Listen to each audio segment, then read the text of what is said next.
नमस्कार, PTC news देख रहे सभी दर्शकों का स्वागत। मैं हूं आपके साथ अतुल वर्मा, लेकर हाजिर हूं खास कार्यक्रम इलेक्शन राउंड अप। चुनावी हलचल आपको फटाफट अंदाज में बताएंगे, तो चलिए शुरू करते हैं। हरियाणा विधानसभा चुनाव को लेकर भाजपा लगातार प्रचार में जुटी है। इसी कड़ी में केंद्रीय मंत्री और पूर्व सीएम मनोहर लाल खट्टर ने कुरुक्षेत्र में पार्टी के लिए प्रचार कर वोट की अपील की है। आप नेताओं के बयान पर केंद्रीय मंत्री मनोहर लाल खट्टर ने कहा कि आम आदमी पार्टी को यह भ्रम है, लेकिन भाजपा को आपके समर्थन की कोई जरूरत नहीं है। कांग्रेस सांसद कुमारी सैलजा के भाजपा में शामिल होने की अटकलों पर केंद्रीय मंत्री और पूर्व सीएम मनोहर लाल खट्टर ने कहा कि कुछ बातें रणनीतिक होती हैं, अभी रहने दीजिए। मनोहर लाल जी बड़ा धमाका करने जा रहे हैं आप। देखिए, कुछ बातें रणनीति की होती है, अंदर रहने दो।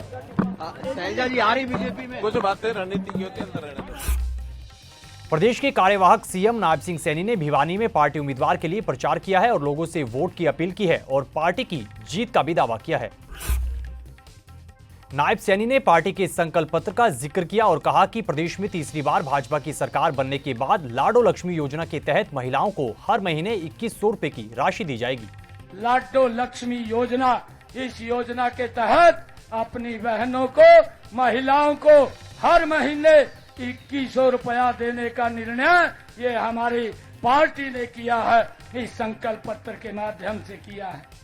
भाइयों, हमने ये भी निर्णय किया है कि आने वाले 8 तारीख के बाद जिस प्रकार से आईएमटी खरखौदा में बनी है, हरियाणा प्रदेश के 10 अन्य शहरों में, 10 अन्य जिलों के अंदर भाइयों हम आईएमटी खोलने का निर्णय हमारी सरकार ने लिया है।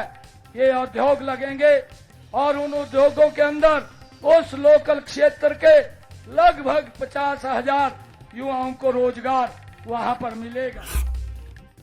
अंबाला कैंट से भाजपा उम्मीदवार अनिल विज ने आम आदमी पार्टी पर जमकर जुबानी हमला बोला है। उन्होंने कहा कि भ्रष्टाचार में डूबे आपके नेता भ्रष्टाचार हटाने की बात करते हैं और ये बहुत हास्यप्रद है। भाजपा उम्मीदवार अनिल विज ने कांग्रेस सांसद कुमारी सैलजा के मुद्दे को लेकर पूर्व सीएम भूपेंद्र सिंह हुड्डा को जमकर आड़े हाथ लिया है। पांव से लेकर सिर तक आकंठ भ्रष्टाचार में डूबा हुआ है। जिस आम आदमी पार्टी के कई मंत्री नेता भ्रष्टाचार के केसेस में जेल में रहे हैं और अब बेल पे हैं, वो पार्टी भ्रष्टाचार की बात करती है, दूसरों पे आरोप लगाती है। इससे ज्यादा तो हास्यास्पद बात हो नहीं सकती। कांग्रेस सांसद दीपेंद्र हुड्डा ने करनाल में पार्टी उम्मीदवार के पक्ष में जनसभा को संबोधित कर वोट की अपील की है। इस दौरान पोर्टल के मुद्दे को लेकर उन्होंने भाजपा पर जमकर निशाना साधा है। भाई, जब आज तक गुजरात में इनकी सरकार है 20 साल से, गुजरात में ये आईडी पोर्टल नहीं आए, तो हरियाणा में क्यों आईडी पोर्टल आके? और अफसरों की जिम्मेदारी खत्म।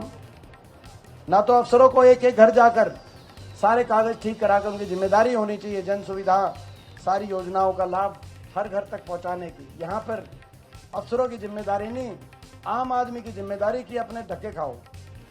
लोगों को उलझा दिया पोर्टल आईडियों में, पहचान पत्रों में, और नौजवान को हरियाणा के उलझा दिया सीटी में और कच्ची भर्ती में। विधानसभा चुनाव को लेकर कांग्रेस भी लगातार प्रचार में जुटी है। इसी कड़ी में भूपेंद्र सिंह हुड्डा ने झज्जर में कांग्रेस उम्मीदवार गीता भुक्कल के लिए वोट की अपील की है। इस दौरान पूर्व सीएम हुड्डा ने लोगों से चुनावी वादे किए और कांग्रेस की सरकार बनने पर प्रदेश में किसानों को एमएसपी पर कानूनी गारंटी देने की बात कही है। इसी प्रकार से किसान को हरियाणा में एमएसपी की कानूनी गारंटी देंगे और प्रयास करेंगे, दबाव देंगे केंद्र सरकार पे। राहुल गांधी मजबूत नेता उभर रहे हैं कि ये हमारे C2 स्वामीनाथन पे एमएसपी दें और वहाँ पे भी लीगल गारंटी दें। हरियाणा में तो हम दे देंगे। और आपका हमने जो है क्रीमी लेयर बैकवर्ड क्लासेस की 8 लाख की थी फिक्स और इनने घटा के 6 लाख कर दी। अब चुनाव आया फिर 8 लाख करी। कौन सा इनका फैसला ठीक था भाई? जो वंचित रह गए बैकवर्ड क्लासेस के रिजर्वेशन में, अभी जो कौशल रोजगार निगम बना रखा है ना, इसमें कोई रिजर्वेशन नहीं है, इसमें कोई मेरिट नहीं है, भ्रष्टाचार का अड्डा है। परचून की तरह नौकरियां बेची इन्होंने। तो हमारी अगर सरकार आएगी तो क्रीमी रेल जो है हम 10 लाख रुपए करेंगे, पहले 8 लाख थे 10 लाख करेंगे ताकि हर वर्ग को फायदा पहुंचे। विधानसभा चुनाव प्रचार के बीच अनोखी तस्वीर देखने को मिली है। गन्नौर से निर्दलीय उम्मीदवार देवेंद्र कादियान ऊंट पर बैठकर चुनाव प्रचार करते हुए नजर आए हैं। हरियाणा विधानसभा चुनाव के बीच भाजपा पार्षदों की नाराजगी और पार्टी छोड़ने पर केंद्रीय मंत्री मनोहर लाल खट्टर ने प्रतिक्रिया दी। उन्होंने कहा कि कोई कहीं नहीं जा रहा है, सभी पार्षद उनके संपर्क में हैं। किन्नी वीर का युद्धवीर सैनिक लोकतंत्र में हम किसी को कोई दबाव नहीं डालते हैं। अगर उनको कोई बात हमारी अच्छी नहीं लगी, उनकी अच्छी लगी है तो तुलना करेंगे अपने आप, लेकिन हमारी कोशिश रहेगी कि उन सबसे बात करके और उनको वापस अपने साथ जोड़ना। हरियाणा में भाजपा इस बार कितनी सीटें लेकर पहुंच रही है? पूर्ण बहुमत से भारतीय जनता पार्टी तीसरी बार हरियाणा में सरकार बनाने जा रही है। भाजपा के दिग्गज नेता अनिल विज द्वारा मुख्यमंत्री की दावेदारी पेश करने पर मनोहर लाल खट्टर ने कहा कि हर उम्मीदवार को मुख्यमंत्री की दावेदारी पेश करनी चाहिए और अगर उस दावेदारी से कुछ लाभ होता होगा तो जरूर हो जाएगा। पिहोवा में जेजेपी उम्मीदवार के लिए प्रचार करने पहुंचे अजय चौटाला ने कहा कि इस बार विधानसभा का ताला जेजेपी की चाबी से ही खुलेगा।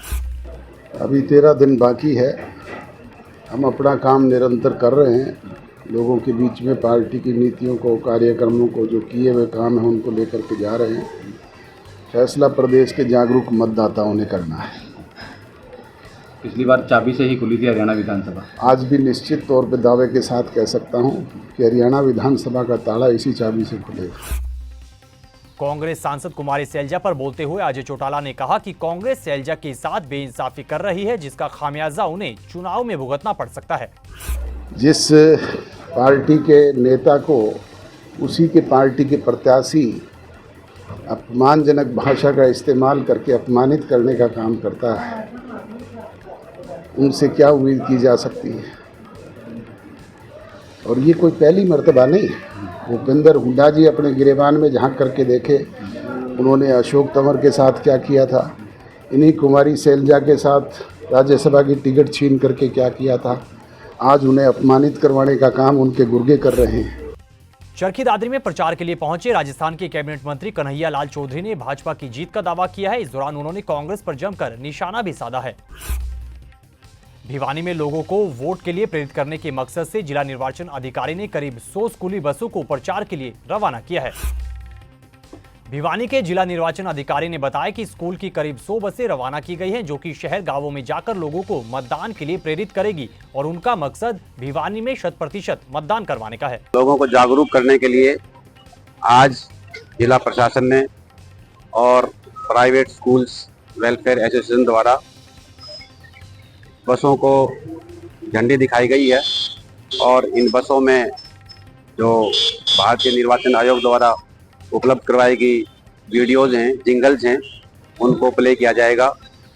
इसका उद्देश्य भिवानी जिला में अधिक से अधिक मतदान करना है। अगर हम पिछले चुनाव की बात करें तो ये देखने में आया था कि जो भिवानी विधानसभा क्षेत्र है उसमें बाकी विधानसभा क्षेत्रों की मुकाबले में कम जो मतदान प्रतिशत हुआ था, उसी को ध्यान में रखते हुए आज हमने ये जो कार्यक्रम है ये भिवानी शहर से शुरू किया है। और मैं आप लोगों के माध्यम से भिवानी की पूरी जनता से ये निवेदन करूंगा कि 5 अक्टूबर को होने वाले मतदान में वो बढ़ चढ़ कर हिस्सा लें। सोनीपत में पुलिस की सर्विलांस टीम ने गोहाना रोड बाईपास के पास एक क्रेटा गाड़ी से करीब 50 लाख रुपए की नकदी बरामद की है, जिसकी जानकारी उन्होंने आयकर विभाग को दी है। तो इस खबर के साथ फिलहाल इलेक्शन राउंड अप में बस इतना ही, लेकिन पीटीसी न्यूज पर खबरों का सिलसिला बदस्तूर जारी है। आप बने रहिए पीटीसी न्यूज के साथ। फिलहाल के लिए दीजिए इजाजत। नमस्कार।